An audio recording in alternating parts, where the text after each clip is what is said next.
Բարև դուք դիտում եք հեռանկարը։ 2018 թվականի հունիսին Հայաստանի վարչապետի տիկին Աննա Հակոբյանի կողմից ստեղծվեց «Իմ քայլը» հիմնադրամը, որը սահմանեց իր առաքելությունն ու նպատակները եւ ըստ այդմ այս տարիների ընթացքում իրականացրել եւ իրականացնում է մի շարք նախագծեր։ Վերջին շրջանում ամենակննարկվածներից մեկը կրթվելը նորաձև շարժումն է։ Ինչ նպատակ ունի այն եւ ինչպես է արձագանքում Աննա Հակոբյանն այդ շարժման շուրջ ծավալվող քննարկումներին։ Այս եւ այլ հարցերի պատասխաններ այսօր լսելու ենք հենց Աննա Հակոբյանից։ Տիկին Հակոբյանն շնորհակալություններ հրավերն ընդունելու համար։ Ես եմ շնորհակալ հրավերի համար։ Ստացվում է, որ «Իմ քայլը» հիմնադրամը գոյություն ունի արդեն շուրջ 7 տարի, հունիսին կլրան այդ 7 տարին։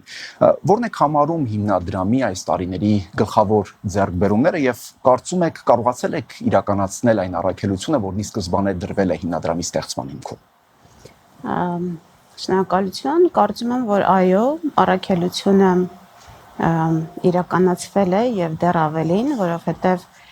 «Իմ քայլը» հիմնադրամը հիմնադրվեց ըստ էության հանգամանքների բերումով եւ անհրաժեշտության բերումով, որովհետեւ իմ ամուսնու վարչապետ դառնալուց հետո ինձ անընդհատ մարդիկ դիմում էին տարբեր խնդրանքներով եւ ես հասկացա, որ դրանք պետք է արձագանքել, իսկ արձագանքելու որևէ այլ ուղի, ճանապարհ եւ ռեսուրս չկար, քան բարեգործական հիմնադրամ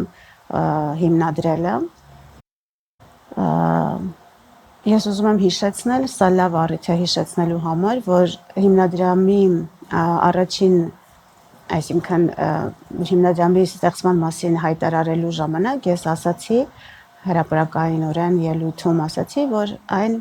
պետք է փոխանցեմ, ժառանգեմ հաջորդ ղեկավարի տիկնոջը եւ դա ինձ համար շատ կարեւոր էր։ Այն ժամանակ թվում էր, թե մեծ բարձր հայտարարություն եմ անում նաեւ այն իմաստով, որ մտածում էի արդյոք կկայանա հիմնադրամը, ես կկարողանամ այն այնքան զարգացնել, կայացնել, զարգացնել, որ մի հատ էլ փոխանցեմ եւ ժառանգեմ ինձնից հաջորդին եւ այսօր ուրախությամբ պետք է ասեմ, որ իմ այն ժամանակ իմ առաջ դրված նպատակները կամ նիշան, որ ես մտածում էի այսքան որ լինի, արդեն լուրջ կլինի, լավ կլինի, մի քանի անգամ գերազանցվել է, ինչի համար ես շատ ուրախ եմ եւ հպարտ եմ եւ իհարկե ինչի համար շատ խորը շնորհակալություն եմ ուզում հայտնել բոլոր այն մարդկանց, ովքեր այս տարիների ընթացքում աշխատել են հիմնադրամում, նպաստել են ստեղծմանը եւ կայացմանը եւ բոլոր այն մարդկանց առավել եւս, ովքեր եղել են հիմնադրամի կողքին, եղել բոլոր նվիրատուներին, ես սիրում եմ ասել, որ առանց ձեզ ոչինչ չէր տեղի ունենա եւ դա իրականություն է, մեր նվիրատուների շնորհիվ է, որ մենք կարողացել ենք այս տարիների ընթացքում մեծացնել հիմնադրամի ծավալները, աշխատանքը, շահառուների թիվը եւ այլն եւ այսպես շարունակ։ Ես կարող եմ միայն մեկ թիվ ասել, որը կարծում եմ վերջին 3 տարիների ընթացքում 650%-ով շահառուների թիվը մեծացել է։ Այսօր մենք ունենք 1047 շահառու, ովքեր տարբեր ծրագրերից են օգտվում հիմնադրամի եւ ունեն 2218 շահառու, հենց միայն կրթվելը նորաձև է նախաձեռնության շրջանակում կրթական ծրագրերի շահառու նկատի ունեմ, որովհետև շարժումը շատ ավելի մեծ է եւ շարժման անդամները մի քանի հազար են, արդեն 7000 են դարձել, բայց մեր շահառուները մարդիկ են, ում հետ հիմնադրամը քայլում է։ Մենք ոչ միայն նվիրատվություն ենք անում, վաղուց, շատ վաղուց հրաժարվել ենք դրանից, այլ ներդրում ենք անում մարդու զարգացման, կրթության, կայացման եւ անցնում ենք այդ ճանապարհը նրանց հետ կողք կողքի եւ դրանով շատ հպարտ ենք։ Տիկին Հակոբյան, կրթվելը նորաձև շարժմանը դեռ կանդրադառնանք, մինչ այդ ձեր հիմնադրամը սահմանել է ի սկզբանե մի քանի հիմնական նպատակ. նպաստել Հայաստանի համաչափ զարգացմանը, նպաստել մարդկային կապիտալի զարգացմանը, նաև նպաստել շրջակա միջավայրի նկատմամբ հոգատար վարքի արմատավորմանը։ Որքանով եւ ինչպես եք կարողացել հաջողել այս նպատակների իրագործումը, եթե համարում եք, որ կարողացել եք։ Տեսեք, առաջին տողով նպաստել Հայաստանի համաչափ զարգացմանը հիմնադրամի շահառուները, որ նշում եմ 1047 գումարած 2000, այսինքն այդ հազարավոր մարդիկ մեծ մասը կարծում եմ մարզերից են, եթե մենք այդպիսի ստատիստիկ տվյալ հանեինք, վստահաբար մեծ մասը մարզերից են, ինչը հենց նշանակում է համաչափ զարգացում եւ մեր ուշադրության կենտրոնում նաեւ այդ իմաստով մարզերի բնակիչներն, թեև Երևանը անմասն չի մնում, մայրաքաղաքում էլ ունենք բազմաթիվ ծրագրեր։ Երկրորդը մարդկային կապիտալի սա առավել քան հաջողված է, որովհետև ինչպես ասացի, բոլոր ծրագրերը համենայն դեպս հետ պատերազմյան առաջին ճգնաժամային փուլից հետո, երբ որ բոլոր գումարները մինչև վերջին լուման ուղակի մարդասիրական նպատակների ծառայեց, պատերազմի հետևանքներին ծառայեց, դրանից հետո մենք միմիայն ներդրում ենք անում մարդկային կապիտալի զարգացման վրա եւ դա իսկապես մեր հաջողության պատմությունները բազմաթիվ են, հարյուրավոր են եւ ես այո կարծում եմ, որ մենք կարողացել ենք այդ նպատակին նույնպես հասնել, թեև մեր ձգտումները շատ ավելին են, շատ ավելի մեծ թվով մարդիկ կարծում եմ, որ պետք է դառնան այս իմաստով հիմնադրամի շահառու, օգտվեն հիմնադրամի հնարավորություններից, սեփական անձի աճի, սեփական անձի կրթվելու, սեփական հմտությունները բարելավելու, կյանքի որակը բարելավելու իմաստով ես ձգտում եմ, որ շատ ավելի այս հազարները դառնան տասնյակ հազարներ։ Եվ հուսով եմ, որ դա նույնպես կհաջողվի, թեև առաջին պահին, որ նման բան ես ասում, շատ հեռու է թվում, բայց անցած ճանապարհը թույլ է տալիս ավելի ոչ միայն հուսալ, այլ վստահ լինել, որ կարող ենք նաև դա անել։ Այ Տիկին Հակոբյան, դուք խոսեցիք շարժման շահառուներից, հասարակության, եթե կարելի է այսպես ձևակերպել, որ շերտերն են ձեր հիմնադրամի ուշադրության շրջանակում կամ ոլորտները գուցե նաև։ Հիմնադրամի ծրագրերը բազմազան են, սոցիալական ծրագրեր ունենք, մշակութային ծրագրեր ունենք,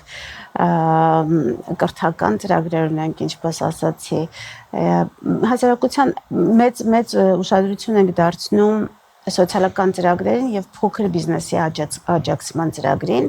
դա չգիտեմ ոնց ենք անվանում հասարակության որ շերտը, բայց այն ընտանիքները, ինչպես գիտեք, հիմա վաղը մենք ունենք հերթական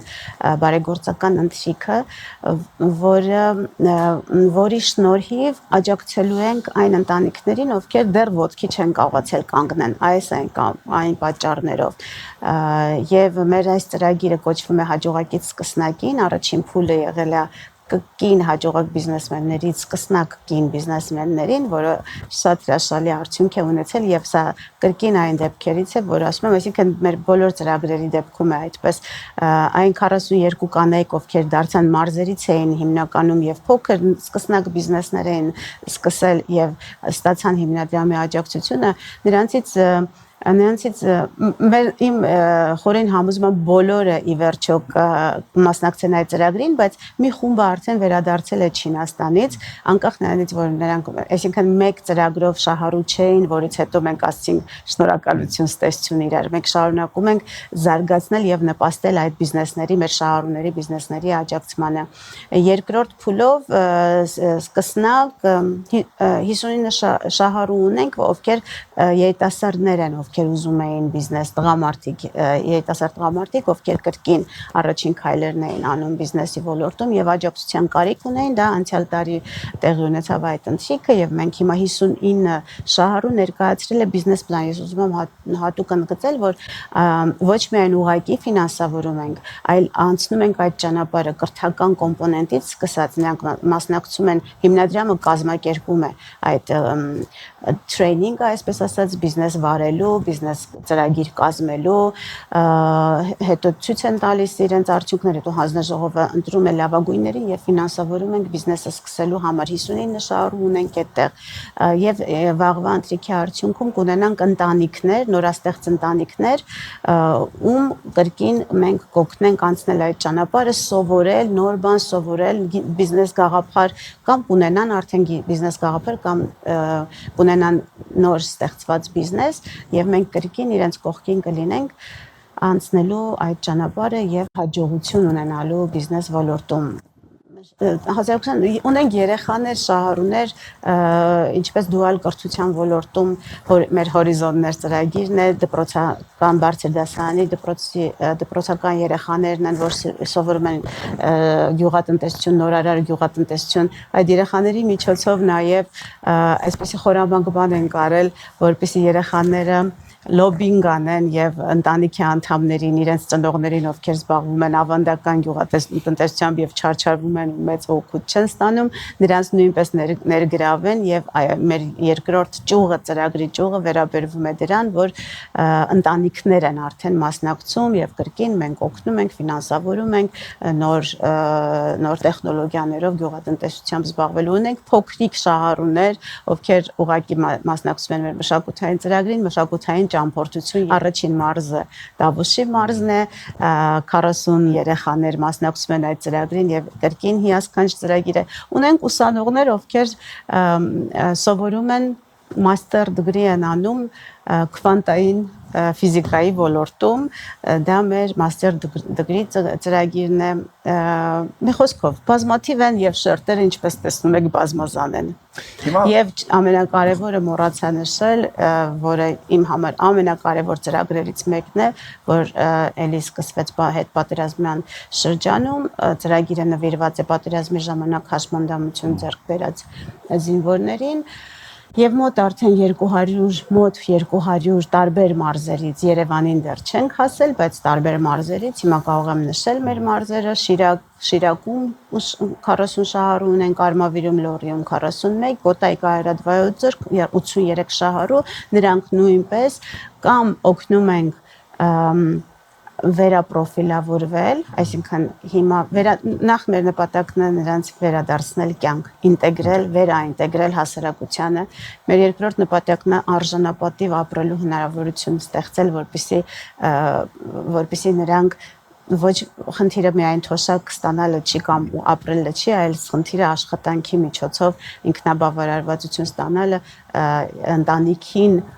ընտանիքի հոգսը հոգալը այդ ամբողջ զգացողությունները ունենալը եւ մենք դա անում ենք մեծ սիրով եւ սկզբում դժվար էր կարծրատիպերը, բարիերները բավականին բարդ էին, բայց հիմա մեծ թափով ու հաջողությամբ եւ ես հուսով եմ, որ այստեղ նույնպես նպատակները շատ բարձր են դնում իմ առաջ, ես հուսով եմ, որ բոլորին այս ծրագիրը ի վերջո ձեռք կմեկնի եւ բոլորը կսեղմեն այդ ձեռքը, որովհետեւ արդյունքում ունենք բիզնեսներ հիմնադրված, արդյունքում ունենք հաշմանդամություն ստացած զինվորներ, ովքեր նոր մասնագիտություն են ձեռք բերել, որը ավելի հարմար է իրենց այս պահին աշխատելու, իրացնելու տեսակետից։ Մի խոսքով սա ուղղակի ամենակարևոր ծրագիրն է իմ համար։ Տիկին Հակոբյան, հիմա ըստ էության վերջերս ամենաշատ քննարկված ձեր նախաձեռնություններից մեկը կրթվելը, նորաձևե շարժումը։ Ավելի քան 30 ըստ էության շարժումը հանրապետության տարբեր մարզերում այցեր իրականացրել է։ Ինչպես առաջացավ այդ գաղափարը եւ ինչու հենց այս շրջանում։ Շատ պատահական եղավ մի քիչ նախապատմություն ուներ այդ իմաստով որ տարօրինակ է հնչել նույնիսկ ամոթ հնչել բայց ինչ որ մի պահի ես պետք է ավելի անկեղծ ասեմ հերթական այցի ժամանակ երբ որ ես գտնվում էի շատ հզոր մի պետության սահմաններում, մայրաքաղաքում եւ տեսնում էի իմ աչքով թե ինչպես են ապրում, որտեղ են սովորաբար մարդիկ ասում են ապագայում է այս պետությունը ապրում, երբ որ ես այդ ամեն ինչը տեսա, մտածեցի ակնհայտ է, որ մեր բոլոր խնդիրների պատճառը կրթության պակասն է, բացն է, որ ունենք մեր կրթության մեջ, մեր մտածողության մեջ, գիտելիքի պակասն է եւ այդ մտքերի մեջ երկար այդ մտքերը գլխումս խմորվեցին թեև շատ այլ մտքեր են գլխումս խմորվում հատկապես պատերազմից հետո հարցեր են շատ առաջանում որ ուզում ես այդ հարցերի պատասխանը գտնես եւ վերջապես այդ երկար տարիների փնտրտուքից հետո այդ մեկ այցը եւ այդ երկրի թե իսկապես որ մակարդակում է ապրում այդ երկիրը ինձ համար ամբողջացրեց պատկերը որ բոլոր խնդիրները բոլոր հարցերի պատասխանը մեկն է եւ դա կրթությունն է տվյալ դեպքում ինչ որ իմաստով կրթության նաեւ պակասը բայց ես չնախաձեռնեցի հենց այդպես շարժում եւ միտքել չունեի իմ առաջին միտքն այն էր որ ամենատեսանելի մասը ոնց որ այսբերգի գագաթը ինչպես ասում են դա միջավայրն է հանրային որը ուղիղ կապ ունի կրթական մակարդակի եւ բարեկրթության մակարդակի հետ եւ ես որպես առաջին քայլ շատ վախվորած հրավեր արեցի այն մարդկանց ովքեր ինչ որ չափով հանրային միջավայրում որը հեռուստատեսության այդքան չի վերաբերվում թեև իսկապես նաև վերաբերվում է բայց ես ավելի շատ քանի որ սոցիալական ցանցերը շատ մեծ տեղ են գրավում մեր կյանքում հենց սոցիալական ցանցերի աշխարհում այսպես ասած մթնոլորտի վերաբերյալ քննարկում անելու հրավեր արեցի իսկապես վախվորած էր իմ հրավերը ես նույնպես ես չգիտեի մարդիկ ինչպես կարձագանքեն նման թեմա քննարկելու իմ առաջարկին եւ առաջին հանդիպումը տեղի ունեցավ որի իմ մեսիջը այսպես ասած հետեւյալն էր իսկ չենք կարող արդյոք մենք ինչ որ բան մտածել որպեսզի մեր միջավայրը փոխվի մեր հանրային խոսքի որակը փոխվի արդյոք դա իսկ կրթության հարց է եւ եթե այո ինչ կարող ենք անել եկեք իրար հետ մտածենք այսպես է սկսվել ամեն ինչ եւ կրթվելը նորաձև է անունը բխել է այդ հանդիպումներից ընդհանրապես ինքը շարժում է դարձել հանդիպումների բերումով ամեն երկրորդ հանդիպում ընդ որում ես մեկ հանդիպումից առավել պլանավորած չունեի մտքում այլ դա եղավ պահանջարկ եւ ես հասկացա ընթացքում որ ուղղակի հասունացած է այդ խոսքը, այդ քննարկումը մեր միջավայրում եւ պետք էր ընդհանրապես փոքրիկ մի նախաձեռնություն ես չեմ ասի անկեղծ չի լինի ճիշտ չի լինի եւ ազնիվ չի լինի որ ես ասեմ ես շարժումը ես սկսել եմ այդպես չի եղել դա եղել է այն փոքրիկ մի առիթը որը մարդիկ օգտագործել են եւ վերածել են շարժման Այ շարժման հետ կապված նաև այսպես քննադատություններ եղան օրինակ ասում էին անվան հետ կապված կրթվելը ոչ թե նորաձև է այլ կրթվելը պարտադիր է ինչպես եք վերաբերում օրինակ հենց այս պնդումներին Ես շատ կուզեի բայց մենք ունենք այդպիսի սկզբունք կրթվելը նորաձև է շարժման բանախոսությունների հատվածում որին վստահ եմ ծանոթ եք տեսել եք ես մի ամբողջ հատված մի ամբողջ բարբերություն նվիրում եմ հենց այդ քննադատությանը նորաձև բառին թե արդյոք նորաձև բառը օգտագործելով այնպիսի արժեքի հետ ինչպիսի կրթությունն է նսեմացնում եմ ես կրթության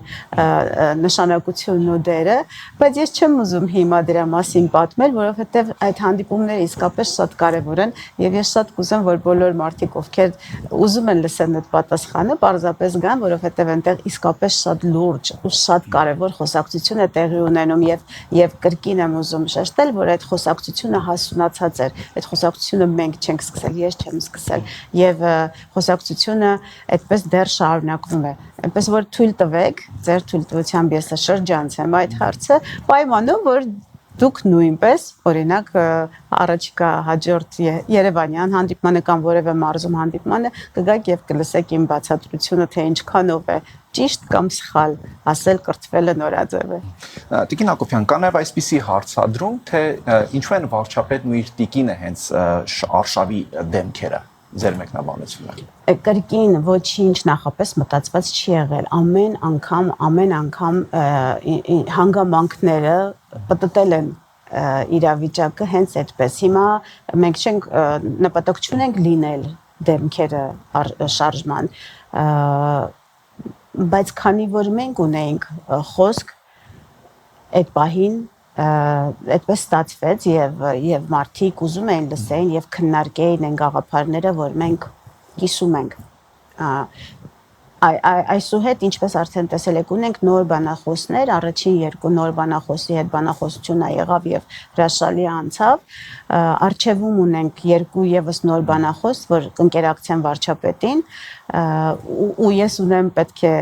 գաղտնիք բացեմ, ես ունեմ մի մեծ ցանկ մարդկանց անուններ, ում առաջիկայում պետք է զանգահարեմ եւ հրավիրեմ լինել կրթվելը նորաձևե շարժման բանախոս եւ հուսով եմ, որ բոլորը ուրախությամբ կընդունեն իմ այդ հրավերը եւ ընդ որում առաջարկում եմ նաեւ մենք ինչպես գիտեք ունենք կենտրոնական կոմիտե ամիսներով ես կենտրոնական կոմիտեի անդամներին խնդրում եմ տալ բանախոսների անուններ փոխանցել ինձ անուններ, ովքեր կարծում եմ իրենց կարծիքով ունեն խոսք, որը հետաքրքիր է մարդկանց եւ ունեն գաղափարներ կիսելու կամ սեփական կյանքի անցած ճանապարհ, որը կուզեն, որ կիսեն,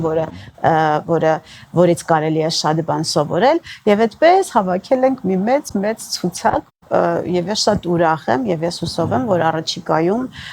այլևս չի լինի տպավորություն, թե շարժման դեմքը վարչապետն ու վարչապետի տիկինն են, այլ շարժման դեմքերը կլինեն բոլոր նրանք, ովքեր կիսում են շարժման գաղափարը, կիսում են այն, որ մեր կյանքում անընդհատ, անընդմեջ, բոլորից, ամեն ինչից սովորելը պետք է լինի մշտական մի բան, բայց սկզբում դա պետք է դարձնել վարակիչ, իսկ ինչպես են վարակիչ դարձնում ինչ-որ բան, երբ որ դա դառնում է նորաձև։ Տիկին Հակոբյան, ո՞րն է այն չափանիշը, որի դեպքում կհամարեք, որ կրթվելը նորաձև է շարժումը ընդհանուր առմամբ հասել է իր նպատակին, այլ ոչ թե ինքնանպատակ է եղել։ Չափանիշը դա կարծում եմ տեսանելի կլինի յուրաքանչյուրին, անզեն աչքով տեսանելի կլինի եւ դա կլինի մեր կյանքի բարելավումը, մեր կյանքի որակի փոփոխությունը, մեր միջավայրի փոփոխությունը, շոշափելի թվերով մեր օրինակ համախառն ներքին արդյունքի փոփոխությունը շատ շոշափելի կլինի այդ չափանիշը բայց դա